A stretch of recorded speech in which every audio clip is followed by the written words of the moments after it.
आङो बे हाथिसार प्राइमारिनि सासे इन्टेलेक्सुयेल जानानै बेखौनो इलेक्सननि पारपसाव आं बुंनो सानो माने जोंहा बे ओनसोलाव सिगां समाव जेब्लानाखि इउपिपिएल सरकारा सरकार सालायदोंमोन बे समावहाय जोंना लिडारफ्रानो फ्राय जोबोद दुरबलाव दंमोन। बे समावबो जोंना सदस्यरा जोबोद खस्थ'यै बाय इलेक्सनाव गेलेनानै खस्थ'यै गाव जोबोद खस्थ' लादोंमोन, थाखा फैसा बहन खालामदोंमोन।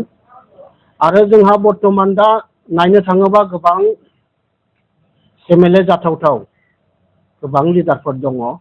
अब्लाबो जोङो बिथांनि खस्थ' खालामनायखौ नायनानै जोङो बे 19 नम्बर एलएसि बे कनस्टिटिउसनाव जोङो सुरदास सारखौनो मोननो हास्थायो।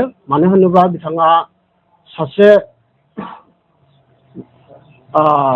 भाइस प्रेसिडेन्ट जानानै बिथाङा जोबोद खस्थ' खालामबाय। बे हिसाबै जोङो बिथांखौ मोनोब्ला मोजां जागौ होननानै जोङो सानो।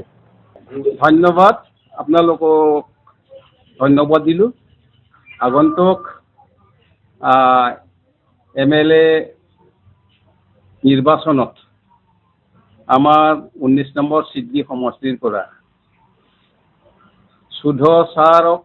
সুধ বসুমতাৰী ছাৰক আমি বিচাৰিছোঁ। তেখেত এজন দক্ষ মানুহ। তেওঁ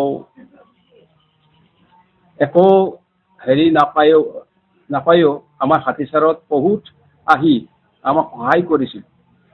সেয়ে আমি তেখেতকে MLA হিচাপে পাবলৈ বিচাৰোঁ।